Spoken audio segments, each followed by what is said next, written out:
noite a todos. Muito bom ter vocês aqui conosco nessa live, onde vamos tratar sobre um tema extremamente relevante e importante para a realidade em que estamos vivendo nesse tempo atual, que é a questão da solidão. E para essa verdade, para essa realidade, vamos trazer o pastor Davi Lago para falar conosco, falar ao nosso coração. Nesse momento, quero apresentar um pouquinho o pessoal que vai estar conosco. O pastor Jonatas, que está trabalhando aí, fazendo toda a parte técnica da nossa live. Também temos a Débora e o Guilherme. Débora e o Guilherme vão ficar responsáveis pela parte aí das perguntas. Querem falar um pouquinho aí, Débora e Guilherme, sobre como é que vai ser as perguntas? Queremos sim. Oi, pessoal, boa noite. Boa noite, gente. Nós criamos um link para vocês fazerem suas perguntas, está na descrição do vídeo. E quando precisarem, a gente também pode jogar lá no chat. Por favor, mandem suas perguntas. É isso aí. É isso aí. E também, quem vai responsável por trazer a palavra para nós essa noite, vai tratar sobre esse tema, é o pastor Davi Lago. Ele que é pastor batista, escritor, pesquisador do Laboratório de Política, Comportamento e Mídia da Fundação de São Paulo, e que vai, essa noite, nos abençoar com a palavra de Deus a respeito desse tema sobre a solidão. Pastor Davi Lago, bem-vindo à nossa live do Integre Jovens, Ministério de Jovens da IBNU. Quero que você se sinta bem à vontade para falar aos nossos corações. Esse tema da solidão não é uma questão nova, é uma questão que já vem há tempos, a Bíblia fala bastante sobre esse assunto. Sim. A nossa proposta era falarmos presencialmente, mas infelizmente por causa aí da questão do Covid, de toda essa quarentena, vamos fazer via live. E a questão tem sido agravada cada vez mais. E não só o isolamento que antes já existia, mesmo com as pessoas vivendo a sua vida normal, com o trabalho, com o convívio social que tinha, já existia um número muito grande de pessoas que viviam uma solidão.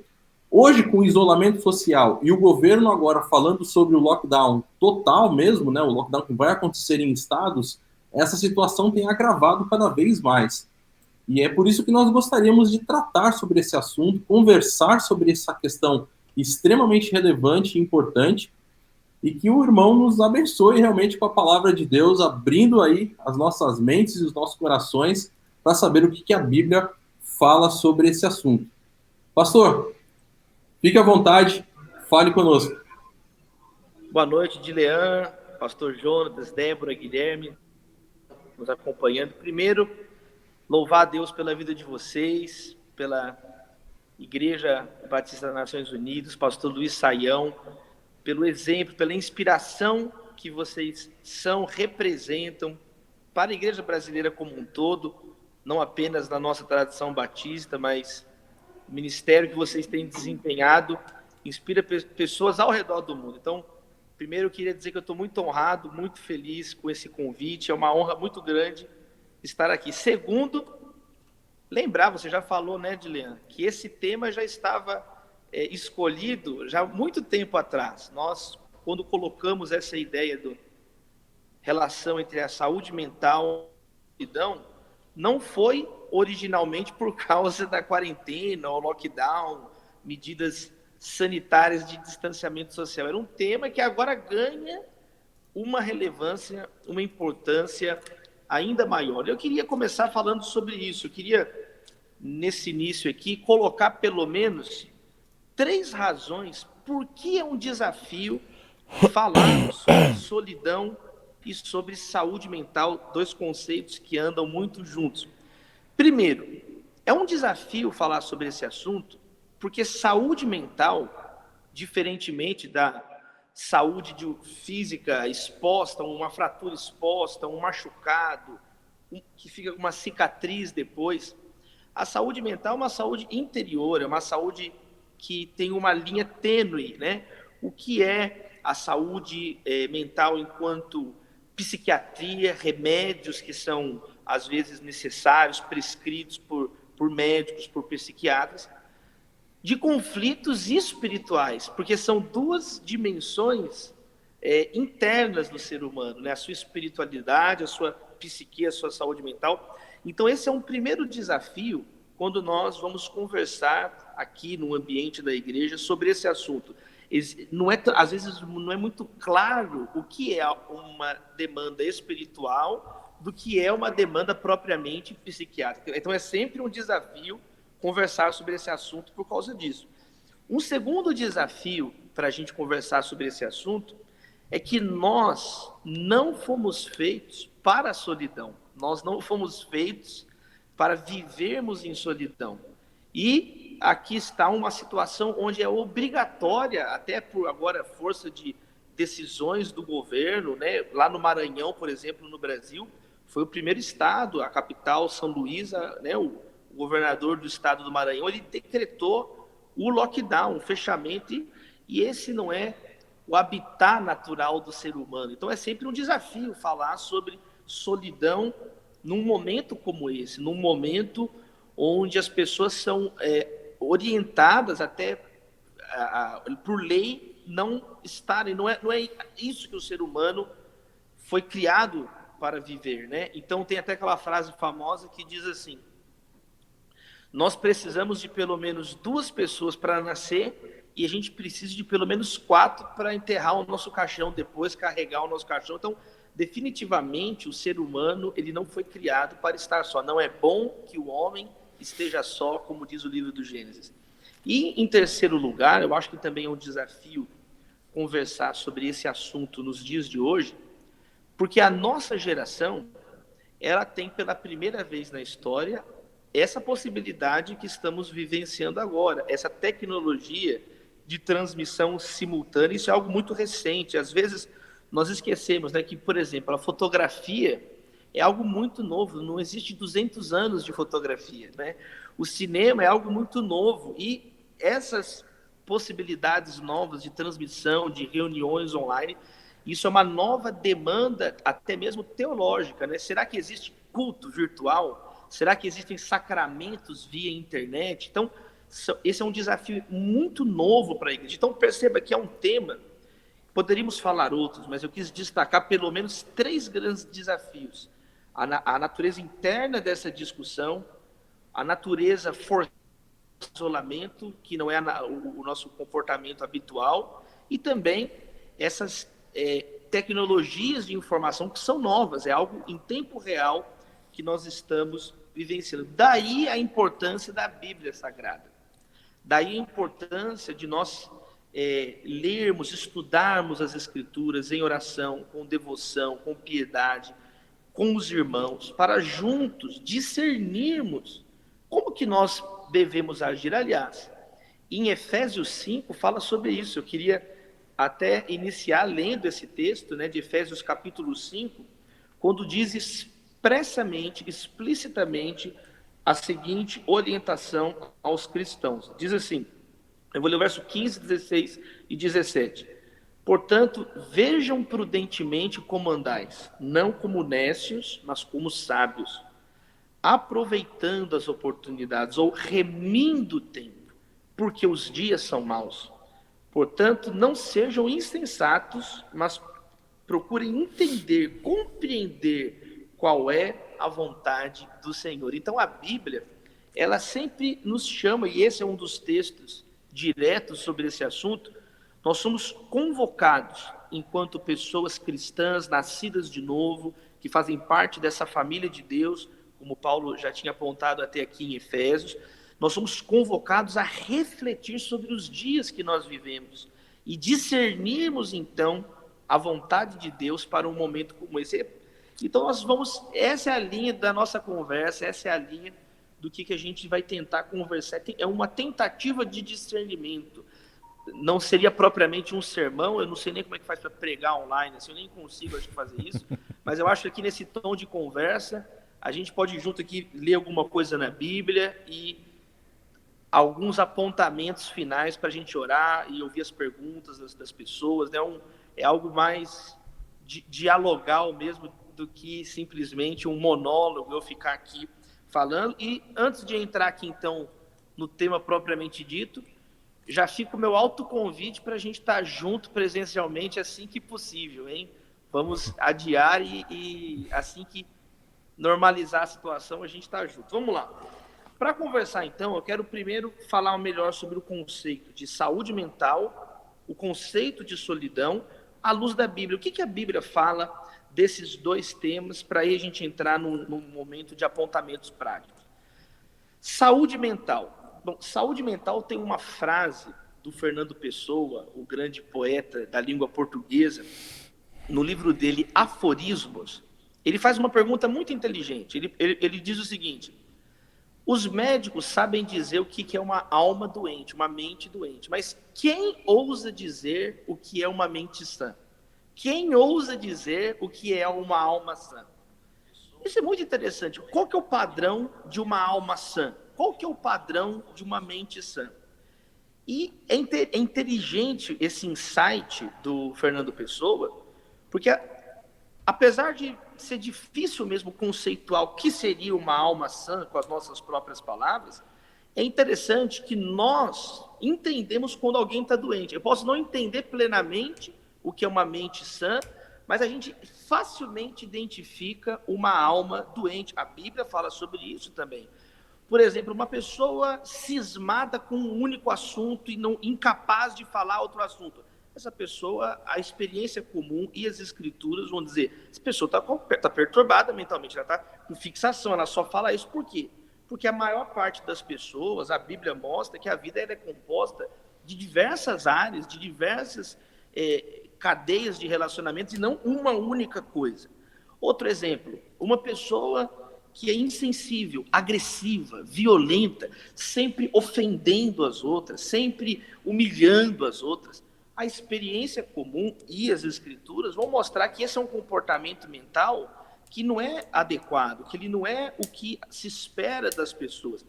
Então, para ficar num texto específico aqui em Efésios mesmo, por exemplo, no capítulo 4, é muito interessante quando Paulo ele pontua o comportamento de quem serve a Deus.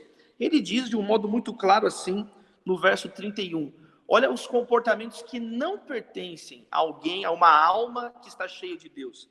Amargura, ira, cólera, gritaria, blasfêmia, malícia, isso seja tirado de nós. Então é interessante que a Bíblia, ela aponta sim algumas atitudes da mente, algumas atitudes do comportamento de uma pessoa, que ela diz, isso aqui não é o que Deus espera de nós, isso aqui não é a consequência de uma pessoa que está na luz, ou como ele vai dizer em Gálatas, isso é uma obra da carne, isso não vem de quando o Espírito está na vida de uma pessoa. Então, é interessante que a saúde mental, não existem definições claras assim, mas a Bíblia aponta essas balizas comportamentais, e Jesus falou, pelo fruto você identifica a árvore, o que está saindo daquela mente, o que está saindo daquela boca, que palavras saem daquele lugar. Então, eu acho que a saúde mental, para nós enquanto cristãos, é mais do que simplesmente um comportamento aceito pelas pessoas, mas um comportamento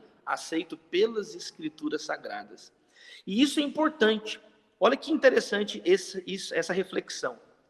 Porque muitas vezes, o que vai ser às vezes considerado um pensamento normal pelo povo, não vai ser dito que é aprovado pelas escrituras. Porque alguns comportamentos da mente cristã são loucura para o mundo. Alguns comportamentos que a Bíblia vai descrever como comportamentos sadios para a sua mente, pensar no que é bom, pensar no que é puro, pensar no que é digno de louvor, não ficar maquinando mal, esses pensamentos vão ser legitimados pela cultura. Por exemplo, maquinar o mal, pensar o mal, a pessoa que usa a mente para fazer uma estratégia contra outra pessoa. Isso é aprovado, por exemplo, em toda a literatura da filosofia política, né? Maquiavel, a filosofia política moderna, diz que é isso mesmo, que o governante ele tem que agir de tal maneira que ele aniquile os seus inimigos. E você, quanto mais lê filosofia política, mais você vai ver esse tipo de comportamento sendo aferido e sendo elogiado, legitimado. Provérbios.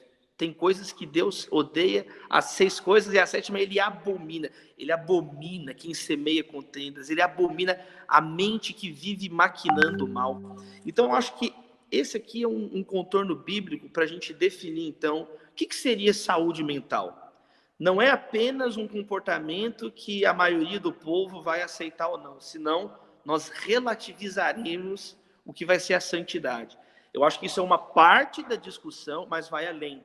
É aquilo que as escrituras vão mostrar como um comportamento mental que é, de fato, aprovado, selado por Deus. Então, essas são algumas reflexões sobre a saúde mental. E lembrando também que quando Jesus ele entra na nossa vida, os comportamentos da nossa vida inteira são transformados, inclusive os hábitos mentais, ou até mesmo, principalmente, hábitos mentais, porque um fariseu pode fingir externamente certos comportamentos e ainda no seu interior, ainda na sua mente, ser alguém pecador, alguém com a mente disposta contra as coisas de Deus.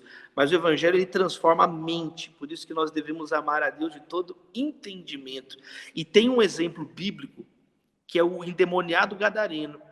Fala que ele era alguém agressivo, que ninguém passava naquele caminho, mas quando Jesus libertou aquele jovem, ele ficou assentado, vestido e em perfeito juízo. Agora ele tem um juízo novamente recomposto por causa da presença de Jesus na vida dele. Jesus clareou os seus pensamentos.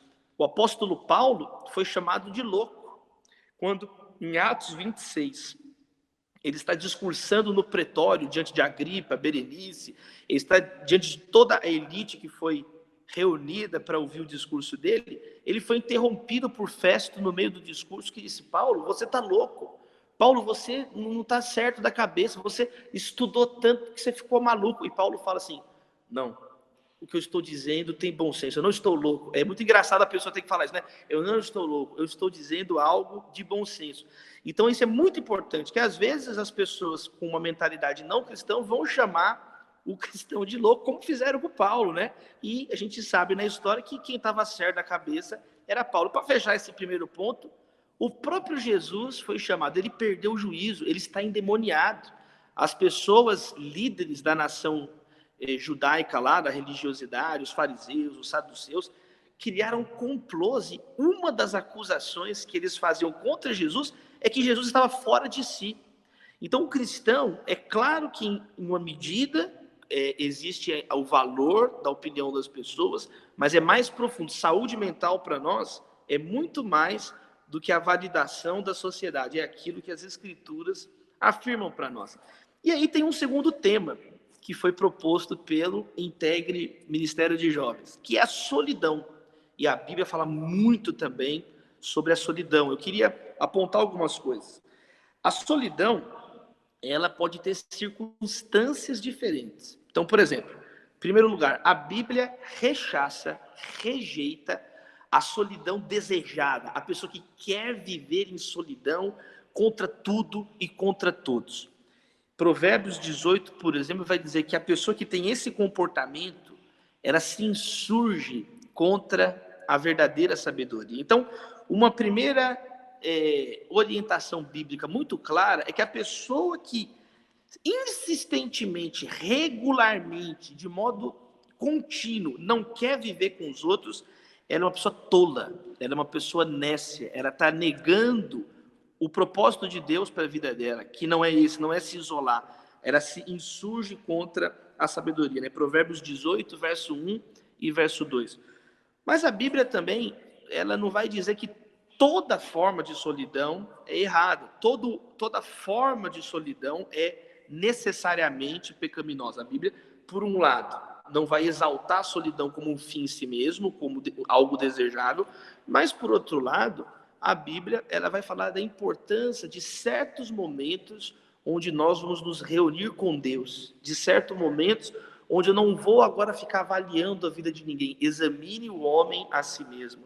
Jesus, ele fala, antes de ensinar Pai Nosso, ele fala, entra no teu quarto. Ele não fala, entra no nosso quarto, entra no teu quarto. Ele diz, pegue a tua cruz e siga-me. Então o Evangelho, ele fala muito sobre isso, sobre as responsabilidades de cada um e as responsabilidades coletivas. E aí, o próprio Jesus tinha o hábito de se retirar para locais solitários e orar. E aí eu gosto muito de uma palavra que ela ficou até agora hypada, como diriam os jovens, né? Ela está na moda, essa palavra, que é a palavra solitude, né? Na tradição cristã existe essa diferença muito clara de solidão e solitude, né? O Richard Foster, um dos autores que ajudou muito na literatura contemporânea cristã a disseminar essa noção de solitude, que agora está nas letras do Marcos Almeida, tem um monte de conferência com esse título, mas é basicamente isso. Solidão é utilizado, então, quando a pessoa ela quer ser uma pessoa no sentido solidário negativo. Eu quero que se lasque o resto do mundo. Solitude não. Esses momentos de tranquilidade que são importantes para o exame. A ceia é um momento que envolve a comunhão, mas envolve também a solitude. Examine a sua vida. Não é um momento de julgar o pastor, o filho do pastor. Não, cuida de você. Porque, às vezes, nós somos muito bons em viver a vida dos outros, mas nós não sabemos viver a nossa própria vida. Às vezes, nós sabemos o que fazer com o dinheiro do outro, mas você não sabe o que fazer com o seu próprio dinheiro. Às vezes, você sabe educar o filho do outro, você só não sabe educar o seu próprio filho. Então, a Bíblia, ela quebra essa hipocrisia na nossa vida. A solitude, ela é importante. Jesus, em Marcos 1, todo mundo estava procurando Jesus. Aí Pedro encontra Jesus orando num local deserto, Jesus e Deus orando, e mestre, todos te buscam. E aí Jesus fala, tudo bom, eles podem me buscar, mas eu estou aqui para fazer a agenda de Deus, a agenda do Pai. Então o problema também de quem não consegue ter momentos de solitude com Deus, é que essa pessoa, esse jovem, fica escravizado à opinião dos outros. Ele fica, é outro extremo. Uma coisa é você não querer ouvir ninguém. A outra coisa é você só querer ouvir os outros e não ouvir a Deus, e não crer que Deus também pode usar a sua vida, pode dar uma resposta na sua vida. Então, a Bíblia ela coloca uma moldura muito clara sobre esse tema da solidão. E ela diz explicitamente também em Eclesiastes 3, há tempo de aproximar e há tempo de afastar, né? Há tempo de abraçar, há tempo de deitar fora, há tempo de afastar, de abraçar. E nós vivemos, então, esse momento de afastamento obrigatório. E aí, eu quero partir, então, uma vez que a gente conversou um pouquinho sobre a saúde mental, com princípios bíblicos, conversamos um pouco sobre os extremos da solidão, não ser nem algo que eu desejo, mas algo que eu também evito sempre. E vocês perceberam que esse tema, ele envolve a vida como um todo, ele não é um tema periférico. Solidão e saúde mental dizem respeito à identidade de uma pessoa, dizem respeito a quem somos. E isso pode ser, então, respondido, eu quero caminhar nesse terceiro movimento aqui da nossa conversa, da nossa fala, para a fala de Jesus em Mateus 22, quando o próprio Jesus vai responder a pergunta dos fariseus, que disseram assim, Jesus, o que é o mais importante da lei? Qual que é o mais importante dos mandamentos da lei? E Jesus coloca ali o núcleo do evangelho, do comportamento, que ele espera de nós, como ele mesmo vai dizer, Mateus 22, 34. Eu queria ler esse texto e aí colocar alguns apontamentos para fechar aqui a minha fala e a gente conversar um pouquinho. Diz assim, verso 34 de Mateus 22. Os fariseus, ouvindo que ele fizera emudecer os saduceus, eles reuniram-se. E um deles, doutor da lei, interrogou para experimentar, dizendo, mestre, qual é o grande mandamento da lei? E Jesus disse, amarás o Senhor teu Deus de todo o coração, de toda a alma, de todo o teu entendimento. Olha que legal. Ama com todo o teu interior, ama com tudo o que você tem. E ele vai dizer, esse é o primeiro e grande mandamento. E o segundo, semelhante a este, amará o teu próximo como a ti mesmo.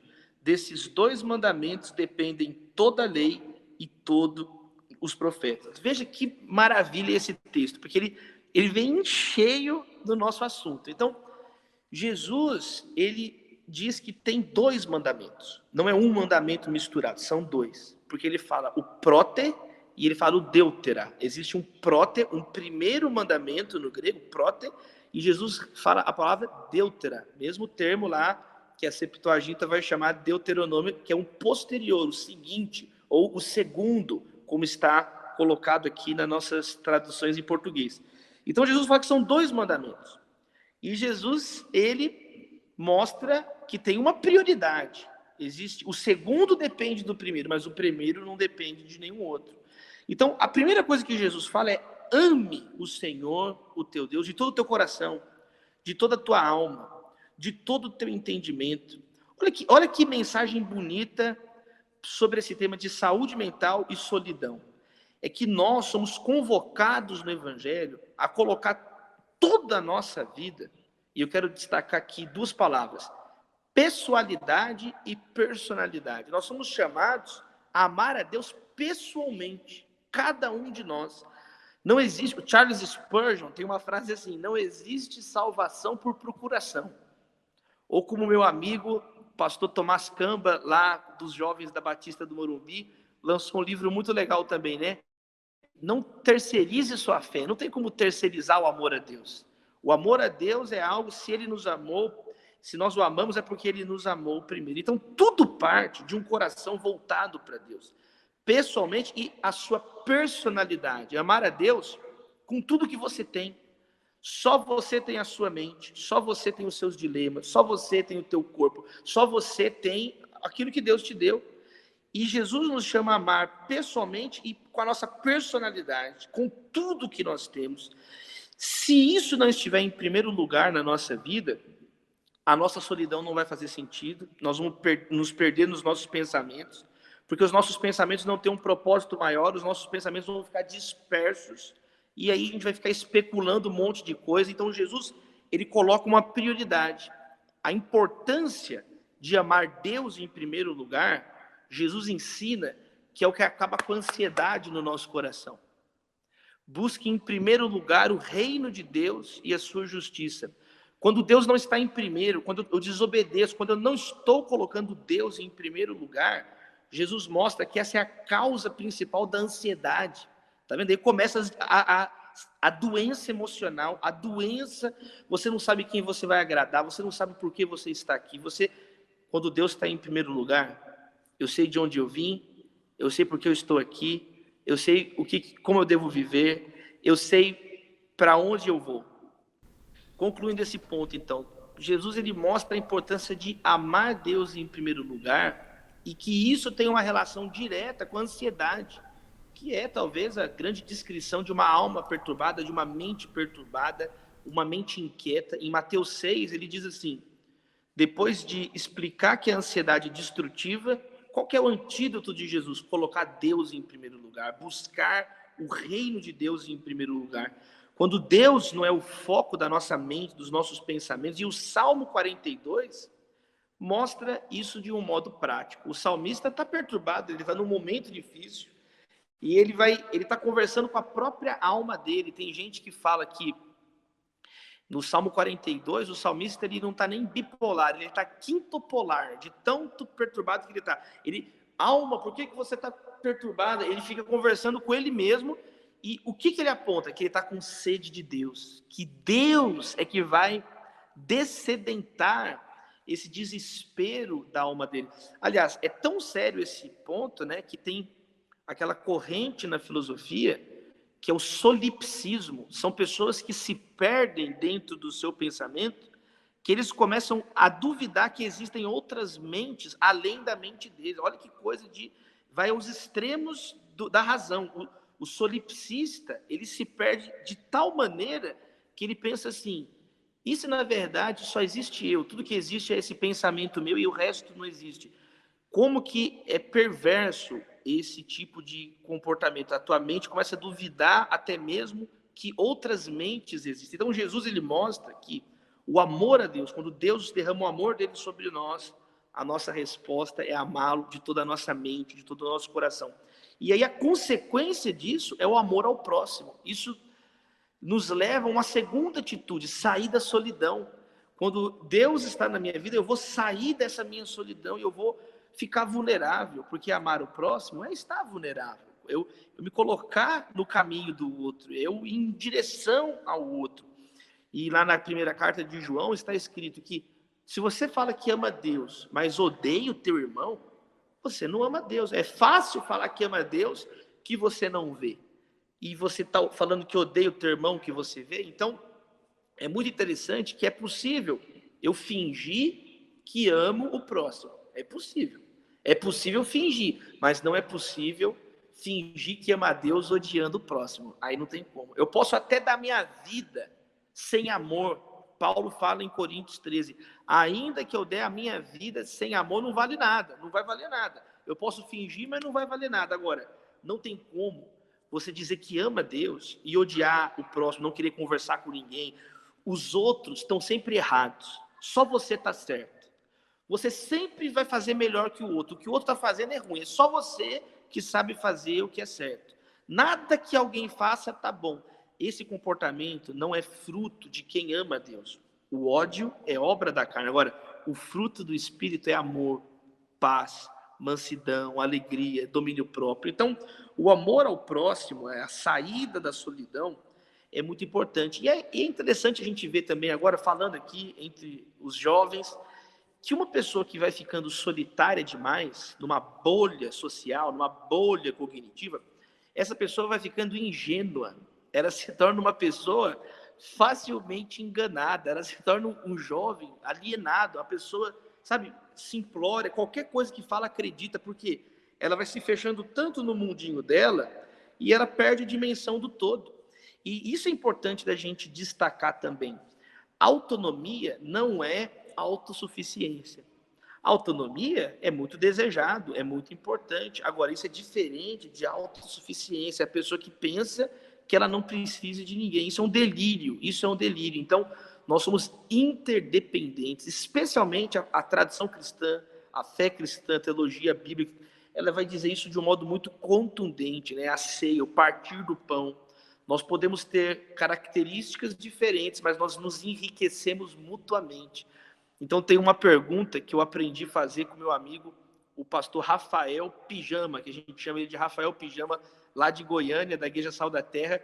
Ele me ensinou a fazer uma pergunta assim: qual pobreza a sua riqueza satisfaz, a sua riqueza preenche? Cada um de nós tem riquezas, cada um de nós tem talentos que Deus distribui, cada um de nós tem uma história, e que não necessariamente a riqueza é financeira, a riqueza são de múltiplas maneiras, conforme as Escrituras. Então, qual pobreza você tem satisfeito as riquezas que Deus depositou na tua vida?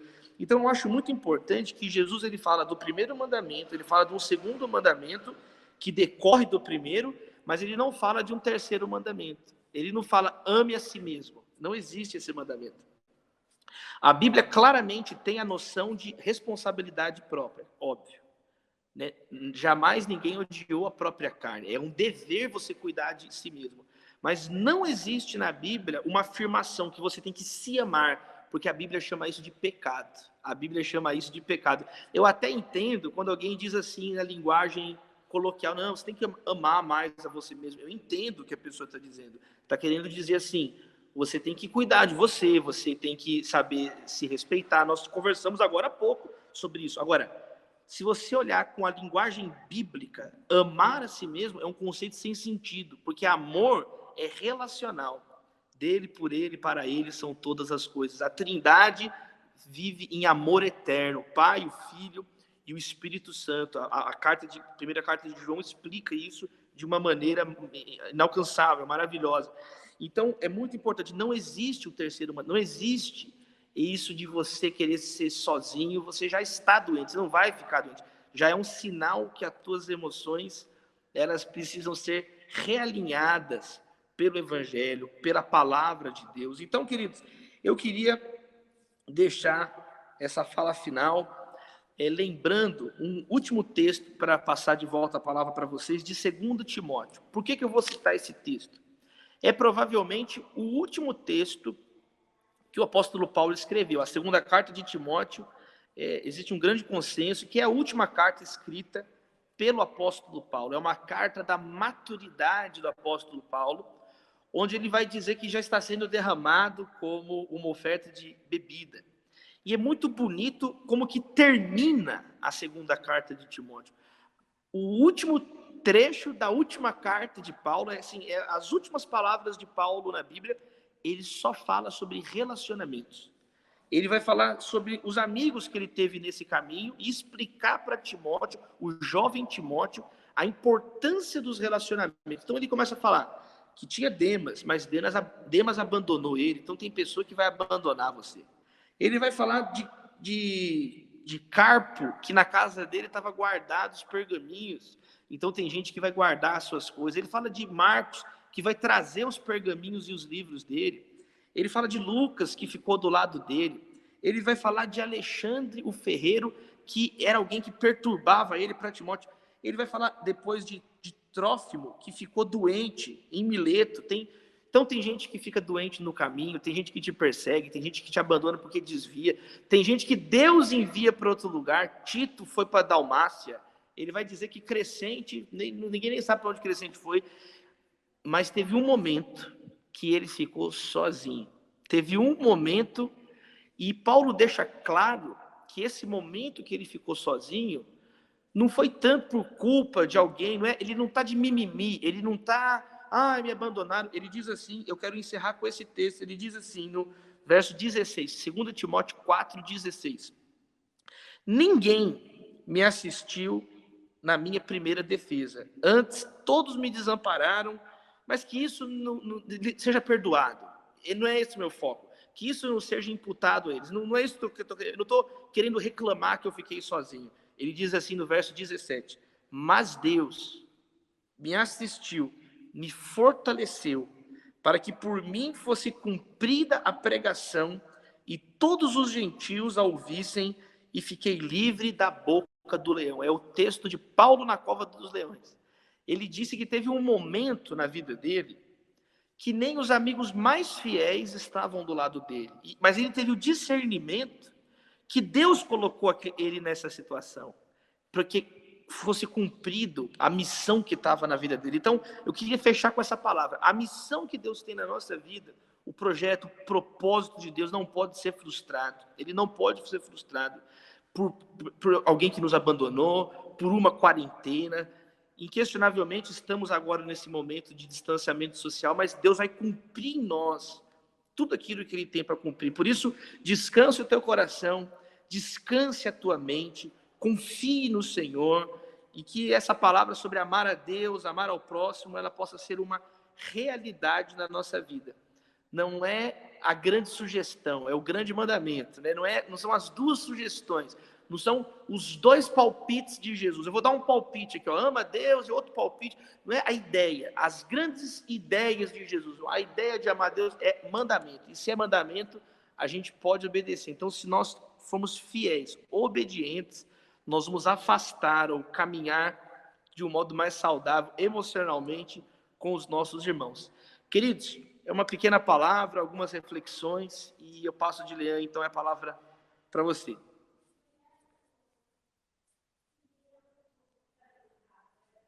Muito obrigado, Davi. Grande palavra, grandes desafios você nos deixou. E temos sim aí algumas perguntas já aqui quentinhas para fazer para você. Acredito que também o Guilherme e a Débora devem ter algumas ali com o pessoal. Vou colocar aqui pelo menos uma que tenho aqui já do pessoal que mandou pelo YouTube. Uma delas é a seguinte: como conviver com a solidão, uma vez que que você é excluído, não é você que se exclui. Quando você está em meio a um grupo e o grupo te exclui, não você que se exclui do grupo. Essa é a pergunta feita. Então, que conselhos você pode dar, Davi, para essa pessoa? Eu acho, primeiro, um princípio bíblico. Deus não permite nenhum de nós passar por uma situação impossível de ser superada sem a presença do Espírito Santo. Então, esse é um primeiro drama que nós devemos evitar. Ninguém está dizendo que é fácil certos momentos da vida, ninguém está dizendo que é fácil lidar com desafios. Mas é muito importante você ter no seu coração que Deus não vai colocar uma situação acima da tua capacidade de sobreviver a ela, porque Ele derrama o próprio Espírito dele sobre a tua vida. Isso tem que ficar muito claro, porque senão as respostas são impossíveis. A pessoa ela constrói a vida, perguntas, os dilemas em cima de uma pressuposição errada. Então, nós temos que entender que é difícil, mas é possível viver solidão, é possível. Elias, só tem eu, ninguém gosta de mim. Oh, Deus fala com ele, oh, Elias, tem 7.000 que não se curvaram diante de Baal. Fica tranquilo, eu estou no controle. Então, no ano que o rei Uzias morreu, no ano que um rei poderoso morreu, Deus continuava num alto e sublime trono. Deus continuava no controle de todas as coisas. Isso é muito importante, porque, especialmente na época da adolescência, da juventude, existem alguns dramas na nossa vida que são exagerados, que a maturidade, um tempo posterior, a gente fala, nossa, na verdade, eu fiquei preocupado com essa bobagem, eu achava que ninguém gostava de mim. Então, isso é importante. Eu lembro de uma frase que o meu pai me contou, que eu gostei muito, de um homem que fez 50 anos. E aí o filho dele perguntou, pai, você está com 50 anos, o que você aprendeu com 50 anos? E ele falou assim, olha, quando eu tinha 30 anos, eu me preocupava muito com o que pensavam de mim. Quando eu fiz 40 anos, eu não me preocupava mais com o que pensavam de mim. E agora, eu fiz 50 anos e eu descobri que nunca ninguém estava nem aí para o que eu achava ou se preocupava comigo. Então, a juventude, esse é um primeiro ponto. Você não vai passar uma solidão impossível de ser superada com Deus e com a tua família de fé, aqui a igreja, os irmãos, os pastores. Então, essa é a primeira coisa. Segunda coisa, não superestimar certos dilemas da adolescência e da juventude. Vocês sabiam, por exemplo, isso é comprovado agora pela neurociência, que o adolescente, ele não tem o cérebro pronto como o do adulto, o cérebro ele está desenvolvendo. Então, algumas capacidades de percepção de um adolescente não são percepções adultas. Ele literalmente, ele não tem a capacidade de tomar certas decisões ainda por uma questão do cérebro, uma questão fisiológica, biológica. Então, isso é importante que se diga também. Você lê na Bíblia o conselho do Eclesiastes, o pregador, o homem mais sábio, fala, olha, na sua juventude, aproveite mais, ria mais, valorize os momentos da alegria. Está na Bíblia isso. Valorize os momentos da alegria e não caia no engano de ficar dando uma ênfase exagerada ao que não tem, ao que não conquistou. Uma terceira dica que eu falaria, que eu aprendi agora sim, uma coisa da minha própria trajetória que eu aprendi. Eu também me sentia muito excluído de muitos lugares que eu ia. Eu era o único crente na sala, eu era o único crente. Então, eu vi os meninos, eles iam, participavam de festas, de coisas, e eu não ia em nada disso. E aí, isso foi uma coisa difícil para mim. Eu sei como é que é, você às vezes, por uma questão de fé, não poder romper os teus princípios para ser aceito pelo grupo, entendeu? Então, por muitos anos na minha vida, na minha juventude, porque eu já estou velho, eu tenho 34 anos, né? Então, meus amados irmãos, eu não tenho barba igual meus amados irmãos, mas eu já tenho uma filha de 7 anos. Mas eu aprendi também que passa rápido. Eu lembro quando eu era adolescente, que era uma eternidade, parecia que ia passar. E esses momentos, eles passam rápido. Você logo vira um jovem adulto, e a vida tem muitas surpresas boas. Você vai se aproximando naturalmente na sua vida de pessoas que gostam da mesma coisa que você, que estão... Eu vou dar um exemplo simples para fechar. Olha que legal. Você está na escola, no ensino médio. No ensino médio, tem todo mundo ali, cada um pensando numa coisa. Primeiro período na faculdade já deu uma nivelada, já está todo mundo no mesmo curso, pelo menos. Olha que legal. Um foi para medicina, o outro virou empreendedor, então eu já estava no direito. Então eu já gostava mais, os meus amigos da faculdade já é melhor que a gente já no assunto. Mas aí tinha os caras chatos, que tem o cara do direito civil, outro cara é o cara do direito penal, eu não suporto direito comercial. Aí você vai para o mestrado, louvado seja o Senhor pelo mestrado, meus irmãos. Que aí no mestrado eu fui fazer teoria do direito. Aí era só gente doida igual eu, que gostava de coisa que ninguém gostava na graduação. Então, isso é muito legal na vida. Você tem uma perspectiva de médio e longo prazo que, naturalmente, você vai se aproximar. É natural da vida. Assim. Então, a adolescência, às vezes, a juventude, a primeira juventude, você não consegue. E uma quarta e última coisa que eu falaria também, para quem não consegue, às vezes, socializar, procure ajuda. Para isso que tem uma live como essa, para isso que tem os pastores, tá aí, ó. A sabedoria do pastor Jonatas com esse anel de coco dele, ele sabe das coisas, meus irmãos. Você precisa procurar ajuda, porque tem muitos jovens que não tiveram pai, tem muitos jovens que não tiveram, sabe, educação, e eles acham que a vida é assim, cada um por si. Não é cada um por si. Então a igreja é esse lugar onde você também vai aprender a socializar, você vai aprender a conversar. Então, assim, Dilean, são algumas falas. É claro que existem detalhes da vida de cada pessoa, mas pelo menos 4 apontamentos aqui.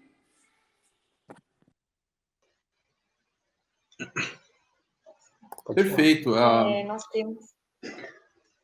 Vai lá, Débora. Desculpa, nós temos aqui algumas perguntas também, revisando, né? Surgiu aqui, então, no nosso survey, que a gente colocou o nosso link na descrição do vídeo. A gente gostaria, eu sei que você comentou isso no começo do vídeo um pouco, mas eu acho que é válido, sim, a gente tratar um pouco mais a fundo. A nossa dúvida aqui é contar um pouco melhor qual que é a diferença entre a saúde mental, como difere, né? Saúde mental das coisas espirituais. Que eu acho que até no contexto que a gente está, isso é algo que a gente está começando a discutir mais agora. Então, como que a gente difere? São coisas diferentes? Como que são diferentes? Sim, eu pontuei isso no início. Nós temos que lembrar algumas coisas, né? Psicologia surge no século XIX, final do século XIX, começo do século XX. Neurociência tem 15 anos, 10 anos que a neurociência, né? Hoje existem, por exemplo, aparelhos que conseguem ver em tempo real os fluxos de eletricidade no cérebro humano. Isso é algo muito novo. É como a chapa de raio-x mudou o estudo da anatomia. Esses novos equipamentos tecnológicos que permitem ver os fluxos de eletricidade no cérebro. Então, nem os próprios médicos, muitas vezes, eles saberão. Quem acompanha um pouco sobre psiquiatria sabe que, na prática, é muito ainda os próprios psiquiatras, tentativa e erro. Ele vai conversando, tem sessões de conversa com a família, tenta um medicamento, tenta outro medicamento. Então é importante a gente esclarecer isso, que realmente a própria medicina não tem um consenso o que é emocional, o que é falta de caráter da pessoa.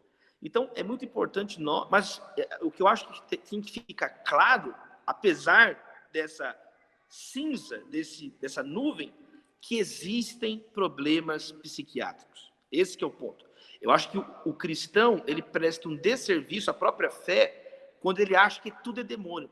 Pastor, eu estou com a unha encravada. É demônio, irmã. Eu estou vendo que é um demônio. Não é. Existem coisas, falta de serotonina no sangue. Existem hoje um conhecimento já suficiente em algumas áreas da vida sobre o córtex do cérebro, frontal, pré-frontal, que permitem, sim, alguns medicamentos 100% eficientes para estabilizar o humor, por exemplo. Né? Existem remédios de estabilização de humor, pessoas que têm, por exemplo, transtorno de humor bipolar. Né? É o nome, por exemplo, de uma enfermidade que mudou 3, 4 vezes em 15 anos. Os cientistas chamavam de psicose maníaco-depressivo. Depois, transtorno de humor bipolar. Agora, o transtorno de humor bipolar ele já é categorizado em 4, 5 espectros diferentes. Então, o que eu estou querendo dizer? Existem realmente estudos sérios e comprovados das doenças emocionais, mentais, né, doenças psiquiátricas. Então, eu acho que uma primeira conclusão sóbria é não achar que não existem problemas psiquiátricos. Existem, e nós temos, graças a Deus, irmãos nossos na área da medicina que lidam com isso. Mas eu vejo, em segundo lugar, não cair no outro extremo. Né? Por isso que é a importância do pastoreio. Eu acho que a resposta a essa pergunta tem a ver com pastoreio. Nenhuma pessoa é vidente. Pastor não é vidente. Presta atenção. Pastor não é alguém que está lá sentado, a pessoa senta na frente, eis que estou vendo que é demônio, ou eis que estou vendo que é... O pastoreio, o convívio, você não... Por isso que tem a ver com solidão e o convívio. Se todo mundo que convive com você, o seu pai, sua mãe, os seus irmãos, seus amigos, seus pastores, todo mundo... Eu vou dar um exemplo agora aqui. Olha só reunião nossa. Todo mundo, eu estou conversando há muitos dias com o Dilean, semanas que nós estamos conversando para chegar aqui, orando, vendo o tema, o Jonathan vendo a parte técnica, os irmãos, a Débora e o Guilherme vendo a pergunta. Ninguém aqui está torcendo para você sair pior. Ninguém aqui está torcendo para você ser infeliz. É o contrário, é um conjunto. Então, pelo menos essas duas coisas eu acho que a gente pode esclarecer. Não podemos ter preconceito com medicação psiquiátrica, é um ponto. Em segundo lugar, entender que o pastoreio é um convívio, é uma caminhada, né? É caminhar. O pastor conhece o som, ele conhece a sua ovelha, chama pelo nome, e a ovelha conhece a voz do pastor. Um conhece o outro, né? O pastor identificou, está faltando uma ovelha, ele vai em busca da ovelha. Então é uma caminhada. Na medida que a gente diminui, então uma conclusão provisória aqui pelo menos, diminuir o preconceito e a gente nos submeter juntos a essa caminhada, isso são duas ferramentas práticas que ajudam a esclarecer um pouquinho. Mas olha, sinceramente, eu acho que ninguém tem essa possibilidade, esse poder hoje com as condições tecnológicas da própria medicina de falar, não, é isso, não é aquilo, mas é algo que nós podemos, pelo menos, reduzir um pouco aí essa neblina, queridos. Eu recomendo um livro sobre isso do Martin Lloyd-Jones, que chama Depressão Espiritual. Ele não vai abordar propriamente saúde mental como um todo. Ele vai pegar a questão da depressão, mas o Dr. Martin Lloyd-Jones, ele era médico. Inclusive, né, a biografia dele é muito bonita. Ele era o médico sendo preparado para cuidar da família real, né? A família do Reino Unido, e ele abdicou dessa carreira que ele tinha para se tornar pastor na Westminster Chapel, em Londres. E ele tem esse livro, Depressão Espiritual, que é sobre os Salmos, são mensagens, sermões sobre os Salmos, e eles também ajudam aí os queridos que perguntaram, se você se interessar, esse livro também tem algumas ideias muito elaboradas biblicamente ali sobre esse assunto. Ok. Débora, você tem mais perguntas? Temos sim. Então, essa é uma dúvida até mesmo minha, Davi. Hoje, nós somos um grupo de jovens, né? E eu, pelo menos, pensava até um tempo atrás que essa questão psiquiátrica, problemas psiquiátricos, de depressão, de coisas assim, afetavam mais os mais velhos. As pessoas que paravam de trabalhar, os aposentados, os viúvos, alguma coisa nesse sentido. Mas eu tenho visto, no meu meio de convivência, cada vez mais jovens de 20, 21, 19, 18, tomando medicamento para depressão, para questão de saúde mental, querendo ficar sozinho. E isso dói, né? Machuca a gente como pessoa, assim, como irmão, e ainda pessoas próximas a mim. Só que parece que, por ser, que nem você comentou no começo da live, um mal invisível, que não aparece uma cicatriz, que você não consegue dar um Tilenol, dar uma Novalgina, alguma coisa assim, parece que a gente fica meio de mãos atadas, sem saber como ajudar. A gente pode estar lá pela pessoa, dizer que a pessoa pode contar com a gente, orar por ela, mas o que eu tenho visto, tenho me sentido meio impotente, como alguém que quer ajudar pessoas que a gente ama. E é uma pergunta difícil, assim, mas você teria algum insight, alguma coisa que, como a gente poderia ajudar essas pessoas? Porque esse é um mal muito, acho que muito evidente hoje na nossa sociedade, principalmente na juventude. Isso tem entristecido muito a gente. Nós somos, eu acho, uma juventude triste hoje, uma juventude depressiva. Posso acrescentar aí? Acho que uma das coisas que eu tenho visto muito é quando você vai conversar com alguns, eles falam, não, o meu jeito é ser antissocial, simplesmente, sabe? E aí, essa questão de ficar sozinho é o seu jeito antissocial, não é na verdade que ele tem... então, não sei se ele não quer assumir que ele está triste ou que ele está se sentindo sozinho, e aí ele coloca uma tarja de antissocial simplesmente, e com essa tarja ele meio que tenta negar a sua própria dor, talvez, né? E tenta maquiar, né, o seu próprio ser, vamos dizer assim, né, com essa situação, e com isso repelir mais ainda as pessoas e o seu próprio tratamento, né? Saiu até vários memes, só complementando, que agora, nesse período de quarentena, o pessoal sempre me criticou por ser antissocial, por ficar sozinho, agora todo mundo tá fazendo isso, sabe? Esses memes que saíram, pelo menos que eu recebi várias vezes, mostra que a sociedade tá meio doente mesmo, sabe? Tá meio se isolando e etc. Eu concordo, né? A pessoa, ela fala isso querendo migalhas da misericórdia do outro, né? Ela fala assim, mas se ela realmente não quisesse, ela não falava nada, né? Mas ela quer, na verdade, né, fazer um drama. É um comportamento típico, né, da adolescência. A pessoa está se entendendo no mundo. Agora, a fala do Guilherme, eu acho ela muito importante, né? É errado generalizar, né? Os jovens de hoje não respeitam os pais. Não, os jovens de sempre não respeitam os pais. Não, os jovens... Não foi o que o Guilherme falou, mas tem muita gente que fala assim, né? Os jovens de hoje são rebeldes. Não, os jovens sempre foram rebeldes, né? Então, existem conflitos da juventude que são atemporais. O jovem é assim, a Bíblia fala sobre esses conflitos. Agora, esse tema específico que o Guilherme pontuou sobre o fato da nossa geração, esse momento específico, os jovens estarem propensos à depressão, isso é aferível, isso é comprovado. O aumento da taxa de suicídio dos jovens brasileiros, isso não é assim um papo, eu estou elogiando a fala do Guilherme, porque isso é aferível. Números de atendimentos psiquiátricos, de remédios que vendem e número de suicídios, né? O suicídio ele já foi a terceira maior causa, né, de morte dos jovens brasileiros, a segunda em alguns anos, acho que ano passado foi a primeira, né, causa de morte. Então, isso é algo muito sério. E aí, nós precisamos entender que Jesus ele fala também que essa casta não sai com jejum e oração. Quer dizer, existem graus de problemas que nós enfrentamos. Existem graus.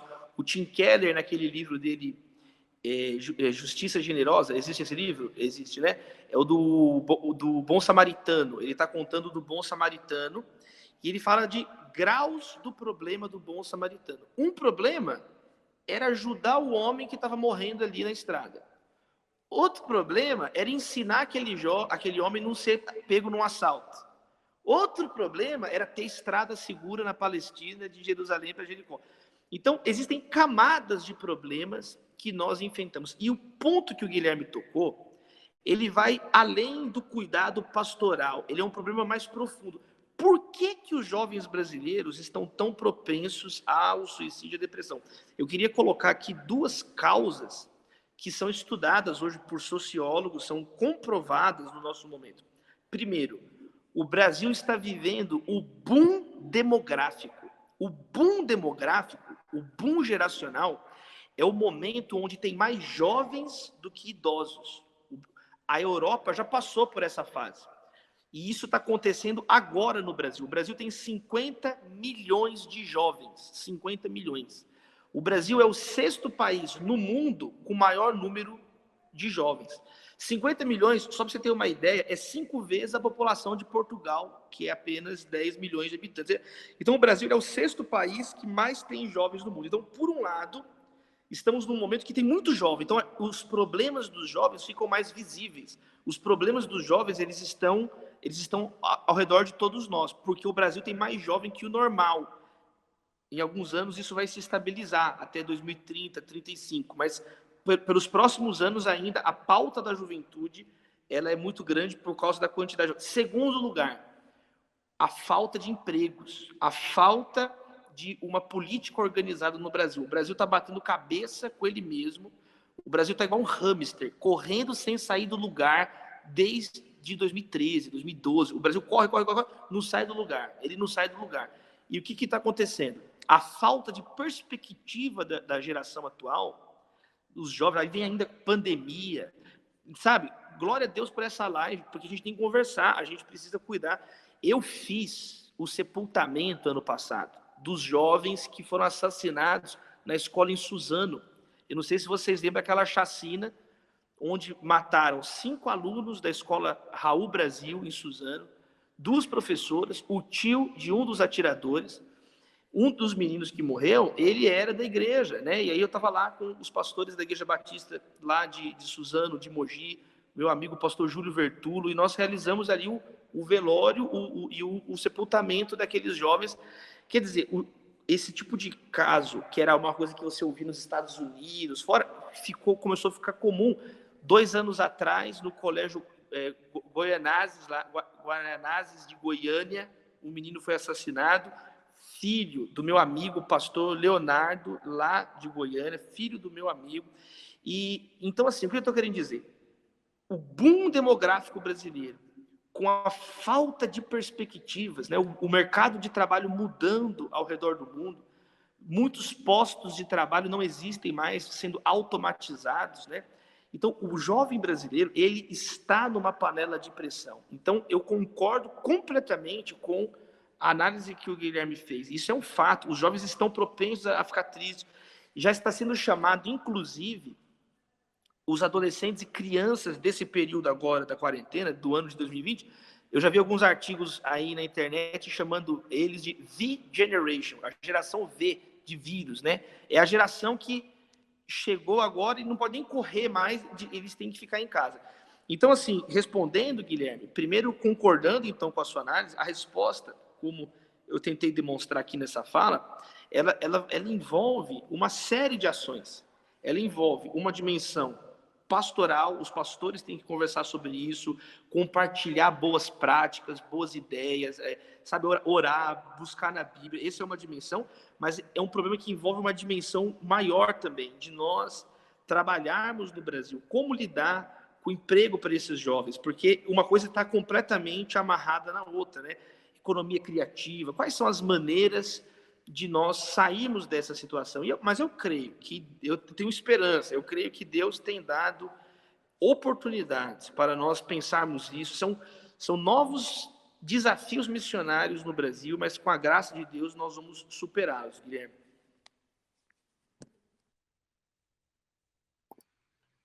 Débora, tem mais alguma outra pergunta?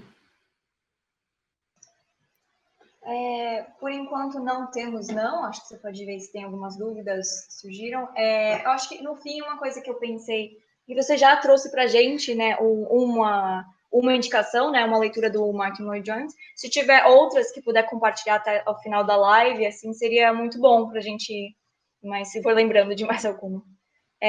Desculpa, chegaram umas perguntas, sim, foi nesse momento.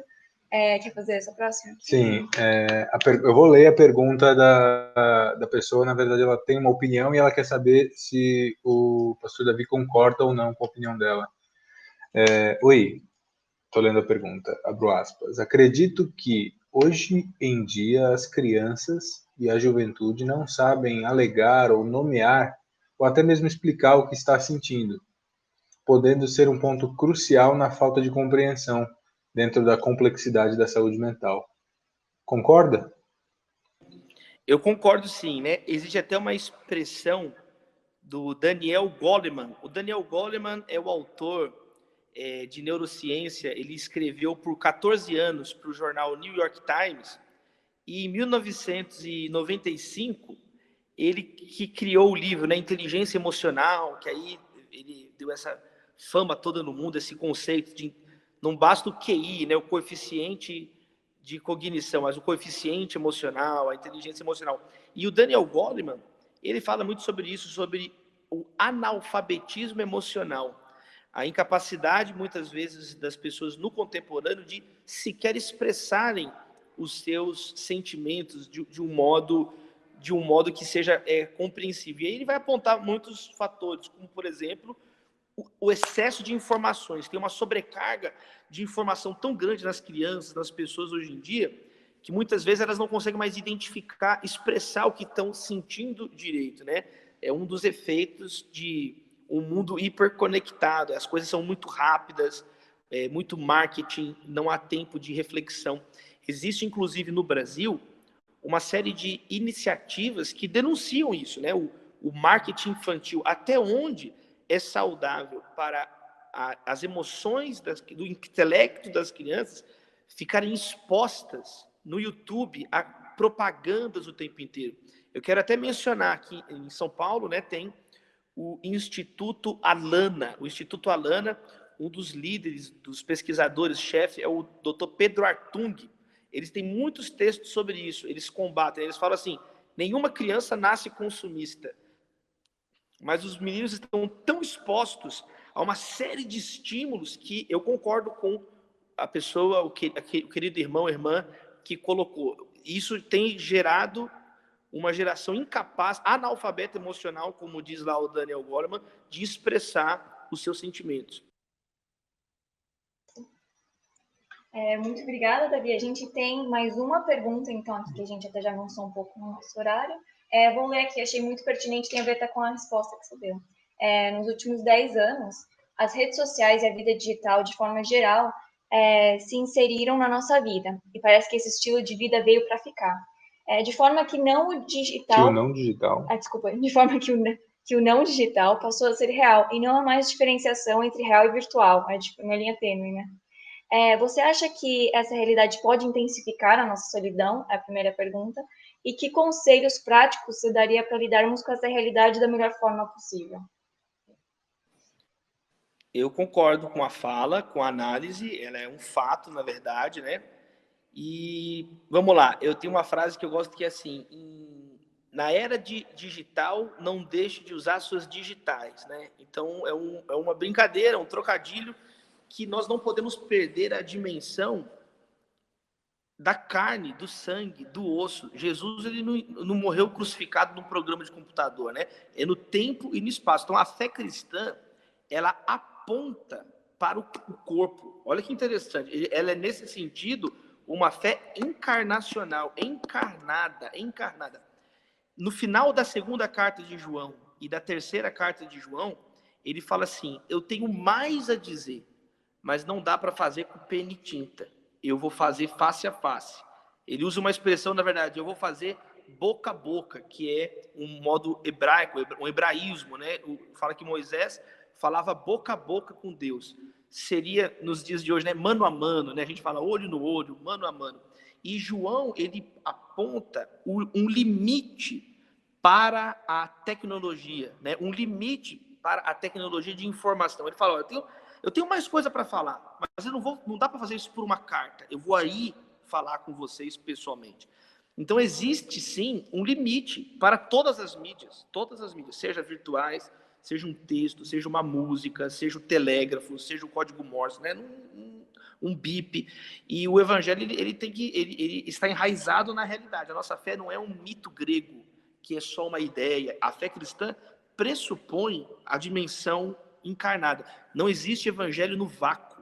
Nós cremos que o verbo, ele tabernaculou entre nós. Ele morreu na cruz e ele ressuscitou corporeamente no terceiro dia. Então, o evangelho, tem implicações mais profundas do que aparentemente se diz. Por isso que existe uma reflexão que nós precisamos fazer até agora, de agora em diante, até que ponto existem cultos virtuais, né? A simultaneidade é um dos elementos do culto, mas até que ponto mesmo essa distância é saudável e não existe resposta pronta. Não adianta pegar experiências do passado e simplesmente jogar na realidade atual, porque tem até pastor falando que nós estamos na diáspora tecnológica agora. A igreja é um momento de luto. Eu concordo mais com essa linha de pensamento. É claro que são importantes as transmissões online, é claro que elas têm um valor, elas têm um papel, mas será que elas substituem o culto? Eu tenho desconfianças com relação a isso. E ainda sobre essa pergunta, eu me lembro de George Whitefield, né? George Whitefield, o grande avivalista, pregador, vocês devem conhecer a história, né? O John Wesley e o George Whitefield, dois amigos, um calvinista, o Whitefield, o outro arminiano, e eles pregavam o evangelho. E um dia chegaram para o George Whitefield e perguntaram para ele assim, se era possível compilar a pregação, os sermões dele e publicar para distribuir para o pessoal. Aí ele respondeu assim, o George Whitefield, ele falou assim, olha, vocês podem até transcrever, copiar, Aí ele falou, mas é impossível vocês imprimirem os raios e os trovões.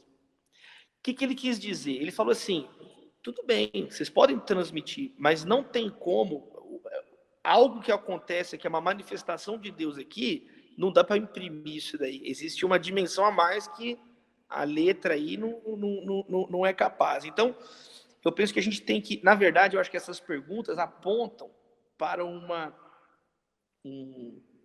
reminder, né? É um lembrete para nós não esquecermos a dimensão comunitária da fé cristã, não ir nessa onda que é tudo virtual, porque as implicações disso podem ser muito danosas para a nossa vida. Então, manter o pé no chão, manter o olho no olho, e que Deus tenha misericórdia de nós.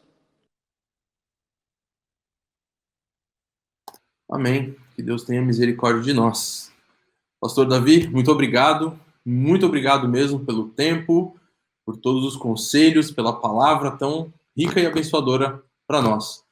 Queria pedir para o Jonatas orar para nós, encerrando esse momento. Você pode fazer isso, Jonatas, para nós? Então vamos orar, pedindo também, abençoando a vida do pastor Davi. Apareceu aqui na lista do YouTube uma pessoa pedindo oração. Vamos orar pelo Felipe também. Vamos orar também pelo pessoal que nos acompanhou até agora, pedindo que essa mensagem realmente fique no nosso coração, né? De nós conseguimos nos perceber como seres comunitários e que temos que depender também única e exclusivamente da ação do Espírito Santo na nossa vida. Vamos orar? Pai querido, nós te agradecemos pelo que nós ouvimos nessa noite, te agradecemos pela vida do pastor Davi Lago, que tem sido usado grandemente por ti, Senhor, em vários lugares do Brasil, tem abençoado tantas vidas. E nesse momento que vivemos de dificuldades, de locomoção, de quarentena, de um aumento aí do afastamento presencial, do afastamento das comunidades, nós te pedimos que o teu Santo Espírito visite não apenas a juventude, mas todos aqueles que têm passado por dificuldades, ó Pai, em se encontrar nesse período. Pessoas que têm tido pensamentos nocivos, pensamentos que destroem a sua personalidade, que se afastam do ideal que a tua palavra nos coloca, ó Pai. Nós pedimos que o teu Santo Espírito vá lá, bata nas portas dos corações, relembrem eles que eles são teus filhos, que eles são regenerados. E aquelas pessoas que ainda não tiveram um encontro contigo, que também passam por momentos de depressão, que o Senhor se revele a elas, que o Senhor se apresente a elas de uma forma que elas venham a reconhecer a tua mão de poder guiando toda a história e encontrar, ó Pai, alento e satisfação em ti. E te pedimos também por toda essa situação, Senhor, a situação do coronavírus, a situação da dificuldade da saúde que nós temos enfrentado. Pedimos pelas famílias que estão enlutadas, que perderam pessoas nesse período. Pedimos, Senhor, também a cura para esse momento, para essa situação de doença que as pessoas estão vivendo, e que nós possamos em poucos dias ou meses estar novamente reunidos como família, como corpo, numa localidade, podendo louvar e engrandecer o teu nome, e não apenas lá, Senhor, mas que essas nossas experiências de agora sirvam para transformar a nossa ação no mundo, para transformar como nós vemos os outros, para transformar aquilo que nós fazemos para influenciar a vida dos outros, ó Pai. E através do teu Espírito nós queremos ser sal e luz onde o Senhor nos levar. Assim nós oramos agradecidos. Em nome de Jesus. Amém. Obrigado a todos que participaram na live, que nos assistiram. Obrigado, Jonatas, por todo apoio. Obrigado, Guilherme, Débora, por essa ajuda aí com as perguntas. Davi, muito obrigado pela ajuda, pela mensagem, por tudo que você pôde fazer, por todo esse tempo aí, realmente, que durante semanas estamos trocando aí ideias e conversando pelo WhatsApp, e foi realmente uma live muito boa, abençoadora mesmo, sobre esse assunto. E agora vamos aguardar acabar essa quarentena para ter o nosso encontro presencial, e estamos aguardando isso aí. Então, beleza, gente, obrigado por tudo, muito feliz, uma honra estar com vocês. Beijo, Deus abençoe. Obrigado, gente. Deus abençoe. Gente, obrigada, Deus abençoe. Nos vemos numa próxima. Amém. Tchau. Tchau, tchau.